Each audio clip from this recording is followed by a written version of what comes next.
अब हम लोग नेक्स्ट एग्जाम्पल करेंगे। तो इफ़ ए इतना ये दिया है एंड बी इतना दिया सो डैट, तो सो डैट में हम लोग को क्या करना पड़ता है कि लेफ़्ट हैंड साइड इक्वल दिखाना पड़ता है राइट हैंड साइड वाला। तो जैसे कि ये लेफ़्ट हैंड साइड है, ये लेफ़्ट साइड है कि नहीं, और ये वाला क्या है राइट साइड है, वैसे ही ये लेफ़्ट साइड है, ये राइट साइड है। तो दिखाना है कि ये दोनों को ऐड करके हम लोग को ये वाला मिलेगा, मतलब लेफ़्ट हैंड साइड वाला a प्लस बी हम लोग ऐड करेंगे तो ये मिलेगा। तो चलिए हम लोग करते हैं solution. a equal 1 minus x, 2 minus 3 1 plus x, b equal 1 plus x minus 2 3 1 minus x हो गया। हम लोग लिखेंगे, अब हम लोग को प्रूफ करना है तो लेफ़्ट हैंड साइड लिखेंगे इक्वल करके a प्लस बी। तो a प्लस बी कितना आया है,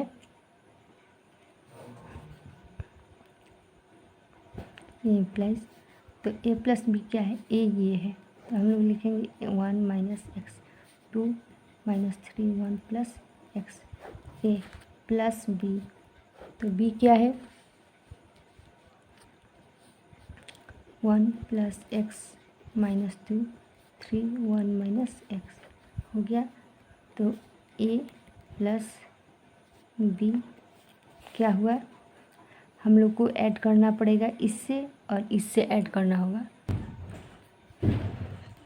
तो हमें बताई थी पहले वीडियो में, वो इसको इससे ऐड करना पड़ेगा। तो हम लोग क्या करेंगे 1 प्लस एक्स हो गया, फिर इसको इससे ऐड करना पड़ेगा। तो 2 प्लस माइनस क्या होगा, माइनस हो जाएगा, फिर माइनस 3 हो गया, फिर प्लस 3, फिर 1 प्लस एक्स ये वाला, फिर प्लस होगा 1 माइनस एक्स हो गया, फिर a प्लस बी।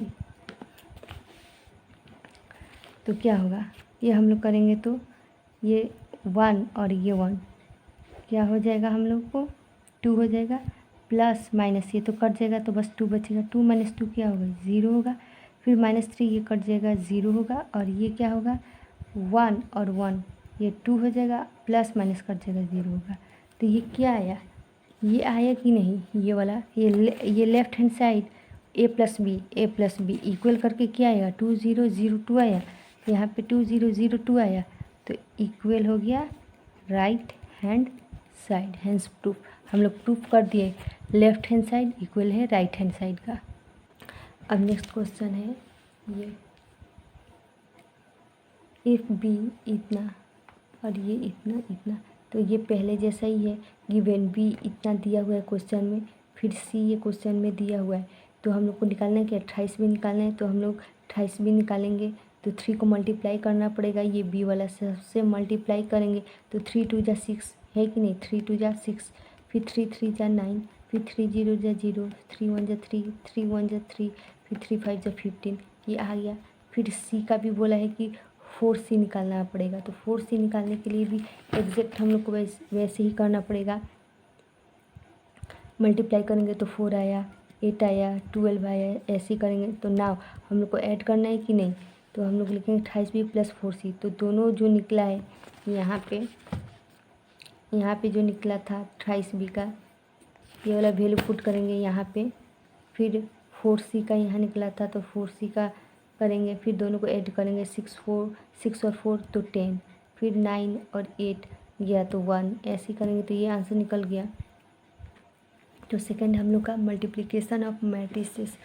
तो जब भी हम लोग मैट्रिक्स को मल्टीप्लाई करने जाएंगे तो उसके लिए एक कंडीशन है, उसका ये कंडीशन ये है कि अगर फर्स्ट मैट्रिक्स का ये नंबर ऑफ ये कॉलम जो है वो इक्वल होना पड़ेगा सेकेंड का नंबर ऑफ रोज से, ये इक्वल कैसे भी होना ही पड़ेगा। So it means the number of column of first matrix is must equal to the number of rows of the second column. मतलब इसका फर्स्ट ये जो कॉलम है तो ये फर्स्ट रो का इक्वल होना ही पड़ेगा कैसे भी। मैं आपको एग्जांपल के थ्रू समझाती हूँ। जैसे कि ये हो गया ए का 2 5 6 7 हो गया ना। और ये बी का हो गया 9 7 2 1। तो मैं क्या बताई थी, इसका मतलब क्या होता है, रो होता है, इसका मतलब कॉलन होता है कि नहीं। तो इसका कॉलन इसका रो का इक्वल होना पड़ेगा तभी। तो फर्स्ट वाला का क्या चाहिए, जैसे कि ये 2 × 2 फॉर्म में है, ये भी 2 × 2 फॉर्म में है।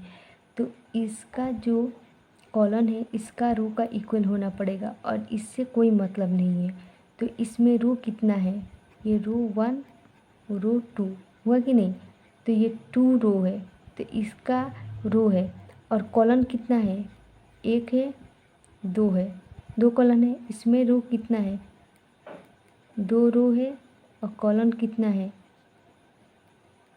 2 कॉलन है कि नहीं। तो इसमें नंबर ऑफ कॉलन, इसमें क्या है 2 कॉलन है कि नहीं, एक ये कॉलन एक ये कॉलन, 2 कॉलन हुआ। और इसका नंबर ऑफ रोज से इक्वल होना पड़ेगा। तो इसमें 2 कॉलन इक्वल है और इसमें क्या है, रो 2 रो है कि नहीं। तो इसमें कॉलम 2 हुआ, इसमें रो 2 हुआ। तो इसको मल्टीप्लाई हम लोग कर सकते हैं क्योंकि ये कितना इसका कॉलम है, 2 कॉलम है। और इसका रो कितना है, फर्स्ट रो सेकेंड रो, इसमें 2 कॉलम। तो इसको हम लोग मल्टीप्लाई कर सकते हैं। अगर ये रो सेम ही रहा, ये वाला जैसे यहाँ पे मैं की थी, ये अगर सेम ही रहा तो अब मैं करके दूसरा पेज में दिखा देती हूँ। जैसे ए हुआ 2 5 6 7 ये हुआ। तो इसमें रो कितना है, 1 रो 2 रो हुआ कि नहीं। और कॉलम कितना है, 1 कॉलम 2 कॉलम। ये आपको क्लियर होना पड़ेगा कैसे भी। और इसमें क्या हुआ, 2 5 6 7 8 9 ये हो गया। तो इसमें नंबर ऑफ रो कितना है, तो पहले हम लोग क्या लिखते हैं, रो लिखते हैं, फिर क्या लिखते हैं, कॉलम है। तो रो कितना है, 2 है, कॉलम कितना है, 2 है। इसमें नंबर ऑफ रो कितना है, 1 2 2 रो है, कॉलम कितना है, 1 2 3 ऐसे लंबा आता है पूरा। तो ये 3 है। तो इसमें मैं क्या बताई थी, फर्स्ट वाला का नंबर ऑफ कॉलम इक्वल होना पड़ेगा नंबर ऑफ रो से, इसका इक्वल होना पड़ेगा। तो ये तो इक्वल है ना 2 2, तो इसको हम लोग मल्टीप्लाई कर सकते हैं, है कि नहीं। अगर मतलब ये दूसरा हुआ तो हम लोग इसको मल्टीप्लाई नहीं कर पाएंगे। जैसे कि ये ए ऐसी रहा, अगर मैं बी को ऐसे ले लूँ 2 1 5 6 8 9 7 2 3, तो ये क्या हुआ, ये 3 × 3 फॉर्म में है। तो इसका नंबर ऑफ रोज़ कितना है, 2 है। और इसका कॉलम कितना है, 2 है। इसका नंबर ऑफ रोज़ कितना है, 3 है। कॉलम कितना है, 3 है। तो मैं बोली थी फर्स्ट वाला का क्या होना पड़ेगा, रो इक्वल होना पड़ेगा। सेकंड वाला का क्या होगा, कॉलम इक्वल है। यहाँ पे 2 है, यहाँ पे 3 है, ये क्या मल्टीप्लाई होगा, मल्टीप्लाई नहीं होगा। ये नंबर ऑफ रोज़ इक्वल होना नंबर ऑफ कॉलम इक्वल होना पड़ेगा नंबर ऑफ रोज से। पहले आता है कॉलम फिर रो। तो ये कॉलम इक्वल है रो से, है नहीं है, क्योंकि यहाँ पे रो कितना है, 1 2 3, ये 3 है, ये 2 है, ये 1 है। तो यहाँ पे 3 रो है और इसमें कॉलम कितना है, 2 है, 2 कॉलम है, 3 क्या है, इसमें रोज़ है। तो कभी भी ये मल्टीप्लाई नहीं होगा। सो मल्टीप्लिकेशन का एक क्वेश्चन कर लेते हैं। जैसे कि 1 3 2 1 ये कर लिए। तो ये कौन सा है, 2 × 2 फॉर्म में है। ये ए हो गया और ये बी हम लोग ले लेते हैं 2 1 3 0। ये भी 2 × 2 फॉर्म में है। तो नंबर ऑफ क्या था, column, number of column must be equal to the number of rows इसका। तो इसका कॉलम कितना है, 2 है। और ये तो इसको हम लोग मल्टीप्लाई कर सकते हैं। तो हम लोग कैसे करेंगे, मल्टीप्लाई करना है तो ए बी यहाँ पे हम लोग को लिखना पड़ेगा। तो हम लोग को मल्टीप्लाई ऐसे करना है, ये जो है रो ये कॉलम से करना पड़ेगा पूरा। समझ में आया। जैसे 1 × 2 करना पड़ेगा, फिर प्लस ये वाला रो को ये वाला कॉलम से। तो ये वाला इससे तो हो गया, अब ये वाला इससे होगा। तो 3 × 3 हो गया। फर्स्ट रो को फर्स्ट कॉलम से करना पड़ेगा। फिर हम लोग को क्या करना पड़ेगा, फर्स्ट रो को सेकंड कॉलम से करना पड़ेगा, ऐसे फर्स्ट रो को फर्स्ट कॉलम, उसके बाद फर्स्ट रो को सेकंड कॉलम, ये रो है इसका फर्स्ट कॉलम से हो गया। फिर यही रो को सेकंड कॉलम से, फिर ये सेकेंड रो को फर्स्ट कॉलम से, उसके बाद ये वाला रो है ये वाला को ये फर्स्ट कॉलम से, ठीक है। फिर यही वाला रो को सेकेंड कॉलम से, तो हम लोग क्या करेंगे, सेकेंड रो को सेकेंड कॉलम से ये वाला फॉर्म में करना पड़ेगा ऐसे।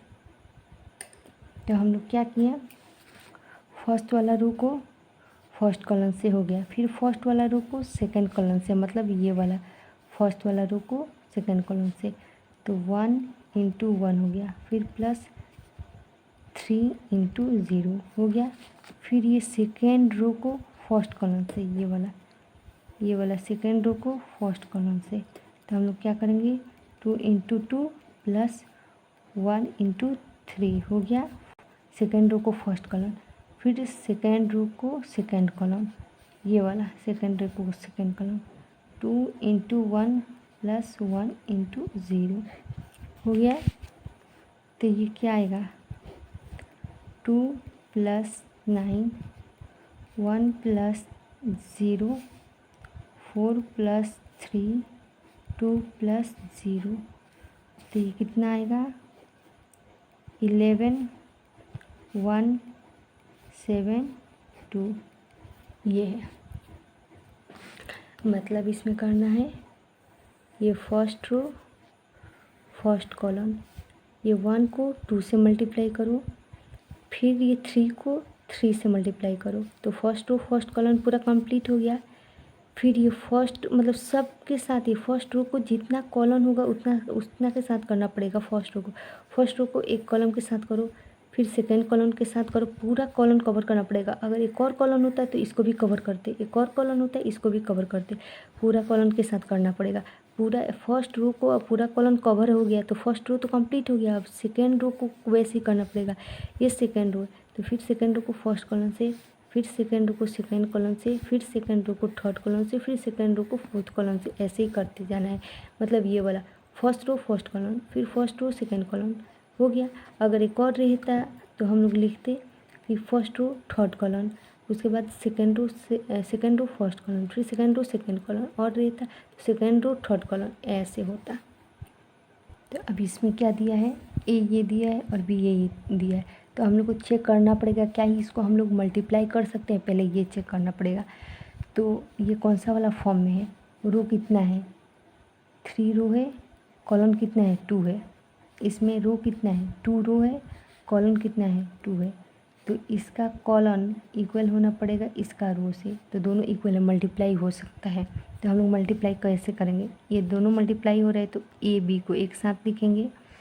उसके बाद हमको क्या करना पड़ेगा, ये फर्स्ट रो, ये वाला फर्स्ट रो को फर्स्ट कॉलम से, तो हम लोग क्या करेंगे 2 × 1 होगा, फिर प्लस 1 × 2 हो गया, फर्स्ट रो फर्स्ट कॉलम हो गया, फिर फर्स्ट रो सेकेंड कॉलम, तो हम लोग क्या करेंगे 2 × फर्स्ट रो सेकेंड कॉलम 3 + 1 × 2 हो गया, तो फर्स्ट रो सेकेंड कॉलम हो गया। अब हम क्या करेंगे सेकेंड रो फर्स्ट कॉलम, तो ये वाला रो लेना पड़ेगा, ये वाला, तो 4 × 1, फिर प्लस 3 × 2, ये हो गया सेकेंड रो फर्स्ट कॉलम, फिर सेकेंड रो सेकेंड कॉलम, ये वाला लेना पड़ेगा। तो हम लोग क्या करेंगे 4 × 3 प्लस 3 × 2 हो गया। उसके बाद फिर ये वाला लेना पड़ेगा, ये वाला, और क्या लेना पड़ेगा ये कॉलम, रो तो थर्ड लेंगे, तो 1 × 1 प्लस 0 × 2 हो गया। फिर इसको सेकेंड कॉलम से, तो 1 × 3 प्लस 0 × 2, तो ये कितना आएगा 2 आएगा। नेक्स्ट पेज में करूँ तो ये कितना आएगा, 2 आएगा। 2 है कि नहीं, तो यहाँ पे मैं लिखूँगी 2। फिर ये कितना आएगा, 2, तो प्लस 2। फिर ये कितना आएगा, 6 आएगा और 2 आएगा, तो 6 + 2 हो गया। फिर ये कितना आया, 4 और क्या आएगा, 6, तो हम लोग लिखेंगे 4 + 6। और ये 4 3 जा 12 + 6, तो 12 + 6 ये कितना आएगा, 1 + 0, तो 1 ही सिर्फ लिखने से हो जाएगा। ये 3 + 0, तो 3 लिखने से हो जाएगा। तो ये कितना आया, 4 8 10 18 1 3 आया ना, तो ये वाला हुआ। बहुत इजी है। हम लोग को सबसे पहले चेक करना पड़ेगा कौन सा फॉर्म में है, इसका कॉलम इसका रो इक्वल होना पड़ेगा। इक्वल हो गया तो हम लोग को क्या करना पड़ेगा, फर्स्ट वाला रो से फर्स्ट वाला कॉलम, फिर फर्स्ट वाला रो से सेकंड वाला कॉलम हो गया। फिर फर्स्ट वाला तो कंप्लीट हो गया, अब सेकंड रो का, तो second row first column, second row second column, ये भी कंप्लीट हो गया। फिर ये थर्ड आया, तो थर्ड रो फर्स्ट कॉलम, फिर थर्ड रो सेकंड कॉलम, तो ये कितना रो 3 हुए ना, 1 2 3 हुआ। कॉलम कितना 1 2 फॉर्म होके वो बना कि नहीं, तो यहाँ पे कितना फॉर्म हुआ ना, थर्ड रो कितना है, रो 3 है, कॉलम कितना है, 2 है।